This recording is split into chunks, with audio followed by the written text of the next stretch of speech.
Guys, this is the last one. For some of you, this is good news. For me, it is too. A lot has happened since the last update, which I admittedly ended quite abruptly. To make things easier, I'll pick things up from where I left off. Sloane's walkie-talkie continued to crackle after she slumped over on the ground, but no more words came through. I took out my phone and called Jim. Sean, hey. I just killed two of them, man. One of them's out cold. Fuck, what did you do that for? I didn't have a choice. They jumped me, man. But that's not why I called. Tell Liz that Whitfield's on the way. Fuck.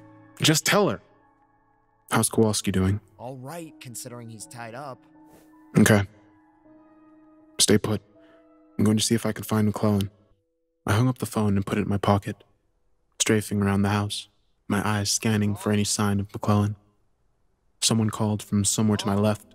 Must be McClellan. I remained silent and looked around for the source of his voice. I estimate that we'll be there in 15 minutes. Over, Whitfield said through Sloane's radio. Fuck, I muttered. Sloan! McClellan repeated. I sprinted across the backyard and crouched behind a bird fountain.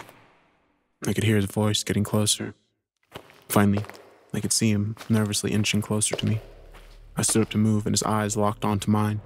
He drew his pistol and fired. The bullet whirred right by my shoulder, and I ran, cocking the shotgun and firing in McClellan's direction. I missed, and he came running at me. I cocked the gun again and again and fired. Fuck! Stop running, you fucker! Get out of here. I know what you're trying to do here.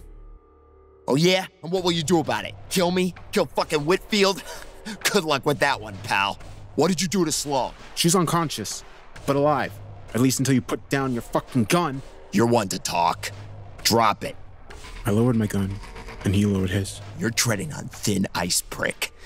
If you don't stop, you're gonna have to face Whitfield in the flesh. And you'll find he isn't as understanding as me. Now where are Maloney and Schmidt? Kowalski. Big guy? Dead. Fuck. Kowalski too. I'm sorry, they drew on me. How do I know you're telling the truth? McClellan said, raising his gun again. I know where 13 is, but I won't tell you. Because I know what's going on in that place. I've read the transcript of the first couple of days 13 was in there. The fuck did you get that?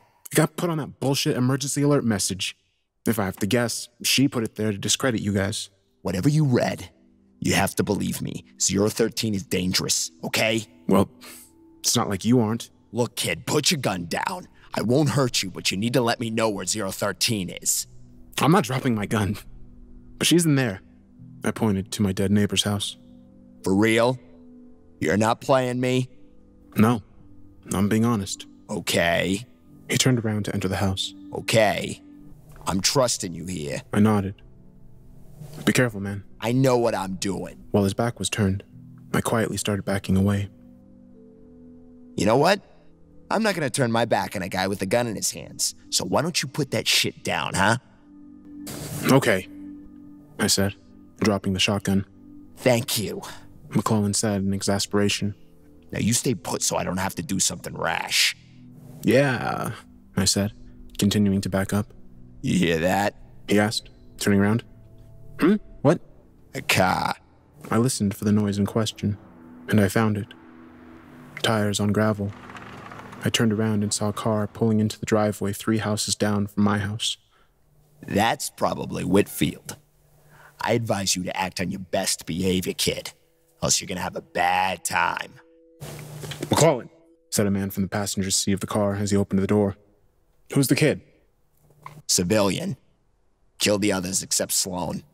Oh, fuck. Christ, McClellan, you're not cuffing him? What's going on here? Whitfield asked, exiting the car. I studied Jones and Whitfield. Whitfield was tall, with long gray hair and slightly wrinkled face. Jones was tall as well, but with short cropped hair and a strong jaw. He's saying this kid killed the others, boss. Listen, he says 013's hiding over there. He pointed to the house that I had tipped him off on. Whitfield closed his eyes, focusing, it seemed, on something. No, he said. What? Jones asked. You lying? No, I swear. Yes, you are, Whitfield said, opening his eyes and pointing to my house. I can sense her in the distance, and she's in there. Well, I thought she was in the other one. A voice came from off in the distance. Sloane, I thought. Fuck. Jones ran off towards Sloane's cries, and Whitfield and McClellan turned to face me. So, this kid says he knows about Mew. Does he? Whitfield asked.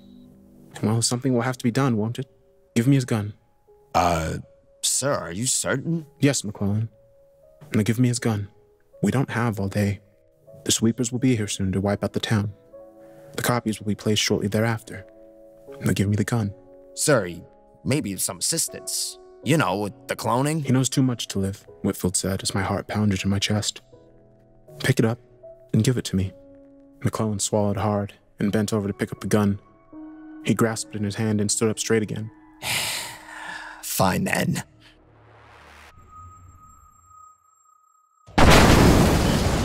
With a crash, my living room window exploded across the street, bursting into a million tiny fragments and sending long, jagged blades of glass soaring through the air. One sliced through McClellan's neck, bringing him to his knees, and then his stomach, as blood spurted from the cut. Another lodged itself firmly in Whitfield's back. Well, Whitfield said, as McClellan writhed on the ground. That's unfortunate. I bent down, pried my gun from McClellan's hands, trying to ignore the gurgling, and aimed it at Whitfield. I pulled the trigger. The birdshot erupted into his body. You insufferable child! He cried, turning to face my house as he pulled the glass out of his back. Escaping the lab will be the last thing you ever did. And you, he turned to me, why don't you give me that gun? The bullet holes in his body were beginning to cover themselves. I fired again. This time his face met lead. Skin gone, giving way to bone and muscle. Give me that gun, you fuck! With a flick of his wrist, he beckoned the gun towards him, and it left my hands for his. Now, boy, you will meet your literal maker. He cocked the gun and prepared to fire. 13 ran out of my open doorway before the door hit the wall and reached for the telephone pole. It uprooted itself and went flying at Whitfield. It cracked onto his head and fell onto the ground in 2 pieces. He moved the barrel of the gun away from me and fired at Liz. Liz fell to the pavement in tatters. Fuck! I shouted. You asshole! What? Did you really think you were going to win? You, along with, let me guess, your brother and the runaway freak. Please, we have more power than you could ever dream of, and you owe everything you have, ironically, to us. We are responsible for your creation, every single one of you, all using the same original entity as a base. Even I owe everything to the immeasurable zero. I reached for my kitchen knife and found it in my pocket. I grasped it in a reverse grip and ran forward. Don't you understand? He asked, pushing me onto the ground with his mind. This story has no happy ending. He took my knife and threw it over his shoulder, blood still pouring from the holes in his head. I could kill you, you know, but I want you to see what I mean. You'll see the sweepers come through. You'll see how they erase this town completely. It will be as though it never existed. And then a week or so later, the clones will take over. Nobody will know the difference. I tried to sit up, but he kicked me in the chest and sent me onto my back. Goodbye, Sean. You will not be missed. Jones, get Sloane. Let's get out of here. The deed is done. I stood up only when their car was leaving the block. I limped towards my house, stepping over Liz's lifeless body and knocking on the basement door. Jim, get the dogs. We have to leave. People were starting to leave their homes when we left. I advised them to evacuate. Many did. The others, as of me writing this, are mostly dead or imprisoned. We've been on the road since we left. We managed to get into the next state. So far, we took the dogs and our necessary items, as well as a few small luxuries and stuff. We're both totally messed up from what happened, and we haven't even mentioned Liz once since leaving, but there won't be any more updates after this. This is the last one. Thank you all for staying with me through this. I know it fell apart towards the end, but it is what it is. I don't know what comes next for us, but it won't be easy. The alert was finally taken off my phone. For a while, that is.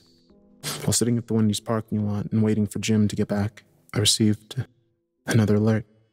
This one was different. to say the least. Emergency alert. I'm informally issuing an emergency alert for the following counties. Citizens should be wary of all government officials. The town will be swept for survivors with clear memories of recent events. Nobody is safe here. I advise you all leave at once as soon as you can. Do not talk to any police officers if their uniforms are marked MU. They are not police officers. Effective indefinitely. Do not go to county. It's not safe there. I wish you all good lives, and bid you adieu. For as long as you remember this, assume I'm alive.